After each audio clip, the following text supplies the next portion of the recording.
que ha mencionado. Pero después ya se ha desarticulado un poco ese tema, ¿no?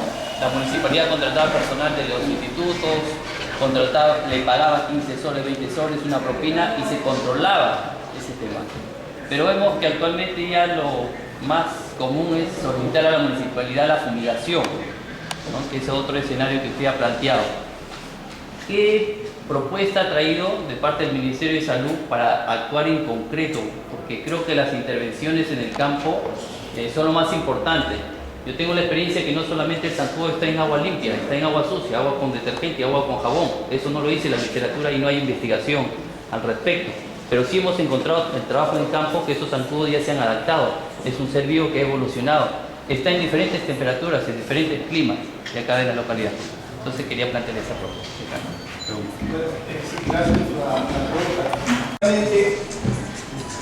Las estrategias clásicas, ¿no?, que trabaja DIGESA, DESA en las regiones, de vigilar y controlar el vector, a través del tiempo han demostrado que de alguna manera no han sido suficientes, porque hemos visto los mapas y el vector prácticamente sigue avanzando y no hay muestras de que se controle de manera efectiva, como tú lo has manifestado. Por esa circunstancia y esa observación, en primer lugar, se ha hecho el monitoreo este año de la resistencia del vector a los insecticidas que se usan. Y se encontró que en algunas regiones ya eran resistentes a los piretroides, pero se seguía utilizando piretroides. Entonces, realmente se eliminaba la población la mitad o un porcentaje, pero no era efectivo. Se cambió al uso de malatio y ahora se está utilizando ese insecticida. Pero la fumigación no es lo que va a garantizar la solución, no es una solución al problema, es una solución a la contingencia, a la urgencia, ¿no es cierto? Y eso lo tenemos claro. Entonces, ahora se está fortaleciendo estas acciones de vigilancia y control clásicas con una nueva estrategia que es el uso de ovitrampas. Hay una norma que ha salido que detalla el procedimiento para vigilar y controlar. La ovitrampa es un sensor donde se ve si hay o no hay huevos, que significa que hay adultos y hembras volando, ¿verdad? Pero eso no significa mucho si es que no se hace el control inmediatamente. Pero como tú encuentras un foco rojo, un puntito rojo en el mapa, inmediatamente tienes que ir a hacer el control, el cerco entomológico, la vigilancia febril, todo lo que sabemos que se hace. Si no se hace ese control, definitivamente tampoco esta estrategia ayuda, porque estaríamos simplemente poniendo, ¿no?, este aparato o ovitrampa como un reservorio más o un criadero más.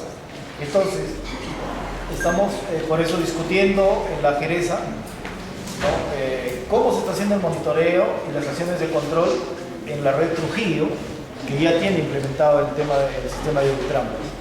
Estaba yendo bien, pero ahora ha habido algunos baches que queremos subsanar, porque el tema o la estrategia es altamente sensible y es altamente efectiva si se interviene de inmediato, si se hace el control de manera inmediata.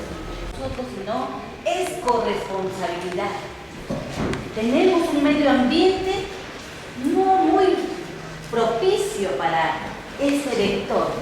Es propicio para que se reproduzca, pero también, y eso está afuera, pero también tenemos escenarios de riesgo, como lo dijo el doctor, que son las familias.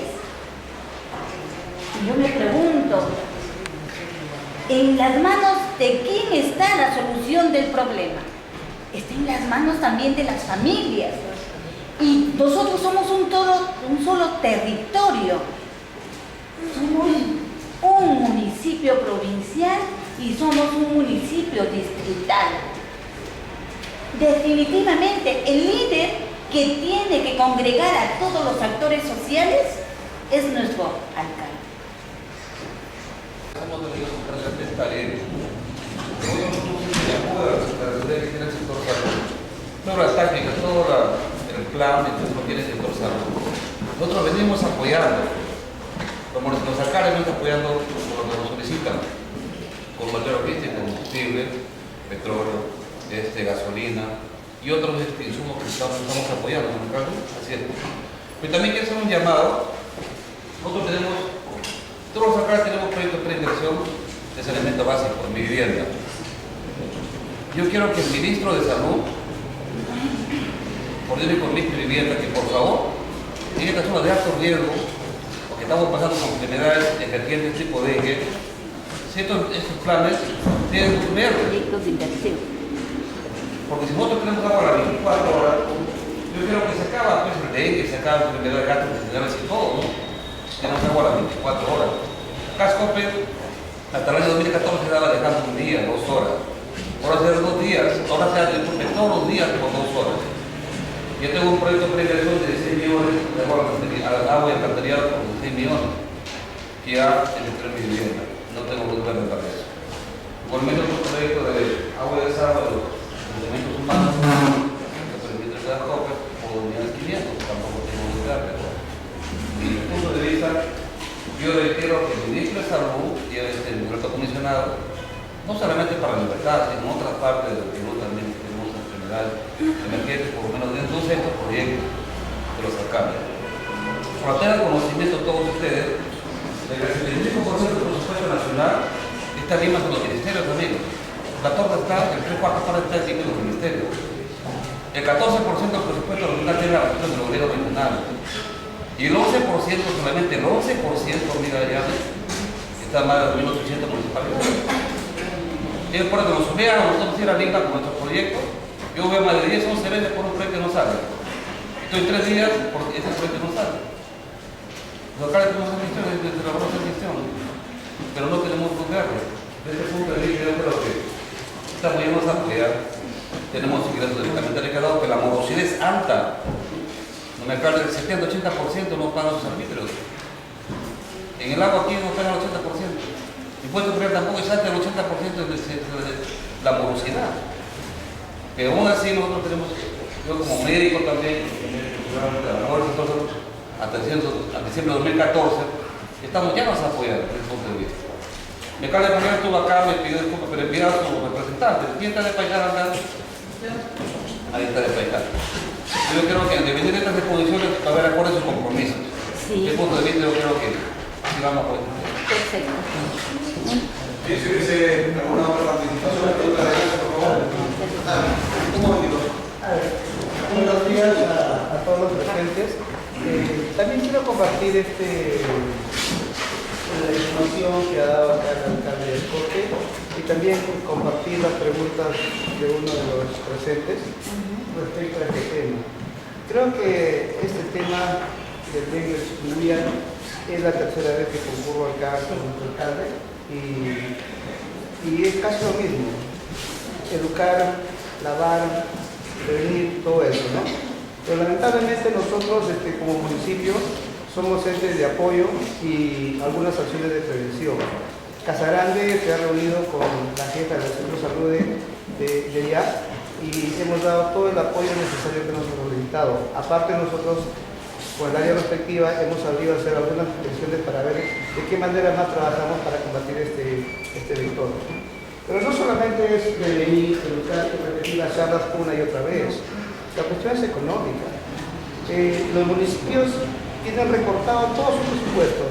El año pasado recortaron el 50%, este año es muy probable que también nos hagan cortes. En base a eso, pero nosotros tenemos un Ministerio de Salud que tiene todos los recursos. Tenemos una representante de la región que tiene todos los recursos. A mí me hubiera gustado, como dijo uno de los presentes, acciones más concretas. ¿Qué debemos hacer? O acá tengo esto, hagan esto y con esto. Pero si nos vamos a reunir una y otra vez, sabiendo de que los municipios tienen un recorte presupuestario, sabiendo que los recursos no tienen presupuesto y que venga el representante del Ministerio de Salud de la región a darnos charlas nuevamente de prevención, creo que estaríamos quedando lo mismo. Acá lo que se necesita es recursos, señores. No solamente buenas intenciones, necesitamos dinero. Y lamentablemente, como ya dijo el secretario provincial, él ha ido por un proyecto 11 veces. Lamentablemente eso es. Yo pienso que acá el comisionado debe llevar la inquietud que solamente con charlas de prevención no vamos a convertir. Necesitamos los recursos y que ellos hagan las conferencias necesarias. Muchas gracias. No creo que es un problema, como ya se viene manifestando y no quisiera repetir lo mismo. Pero en realidad, digamos, esta es una tarea de todos, no solamente, digamos, de los poderes, todos. Yo como representante representante del sector de educación en la provincia, estamos sumamente preocupados porque estamos a puertas de iniciar las labores escolares. El 14 se inician las labores. Entonces, en realidad, nosotros esa preocupación nos tiene latentes para ver cómo vamos a afrontar este problema del rebrote de la enfermedad del dengue en chikungunya. Para lo cual nosotros ya hemos empezado el día de ayer con gestión pedagógica, hemos emitido una directiva, la directiva 02, donde nos especifica acciones específicas para tomar dentro de las instituciones educativas. Y dentro de las instituciones educativas precisamente trabajar con los alumnos para tomar conciencia cuál es la verdadera magnitud que puede ocasionar este tipo de enfermedades. Y qué es lo que nos ocasiona, sobre todo, teniendo en cuenta que nosotros vivimos en una población que mantenemos una cultura muy tradicional de guardar todo lo que tenemos. Si tenemos una silla vieja, se lo guardamos al corral, y si no hay espacio en el corral, al techo. ¿No? Entonces, estas cosas provienen pues un hacinamiento de productos, y cuando hay estas cortas lluvias y este clima, entonces eso sirve como un criadero para que pueda realizarse, pueda desarrollarse este zancudo. Entonces, nosotros estamos abocados con esta directiva a realizar, digamos, un trabajo efectivo dentro del aula, y hasta inclusive el gobierno regional ha emitido 6 ejes temáticos. Uno de ellos es salud y bienestar, donde se está enfocando este tipo de enfermedades que pasan directamente en la currícula, y estas enfermedades se traten como una emergencia, más que todo, como lo vuelvo a repetir, para la toma de conciencia. Asimismo, también se va a trabajar con los padres de familia, realizando mesas de concertación y tratar de conversar, y más que todo concientizar también al padre de familia. El padre de familia es el factor importante en el hogar, en las viviendas, ¿no? En las viviendas donde se origina este tipo de problemas. De las viviendas, nosotros tenemos esos criaderos prácticamente del zancudo. También hemos reactivado el COE en todas las instituciones educativas para el reporte de este rebrote, porque hay que tener en cuenta que el COE no solamente es para la emergencia del fenómeno del niño, sino cualquier tipo de emergencias. Y ahora prácticamente nosotros estamos tomando como una emergencia el rebrote del dengue. Entonces, eso es lo que nuestra preocupación. Entonces, en realidad ya la gestión pedagógica ya ha empezado a trabajar bastante con las instituciones educativas, ahora que los docentes están haciendo su planificación curricular para el año. Entonces, esperar pues, digamos, que esto sirva como un inicio al cambio de actitudes por parte de los alumnos y también por parte de todos los padres también. Eso es cuanto puede hacer un reporte sobre el proceso. Adelante.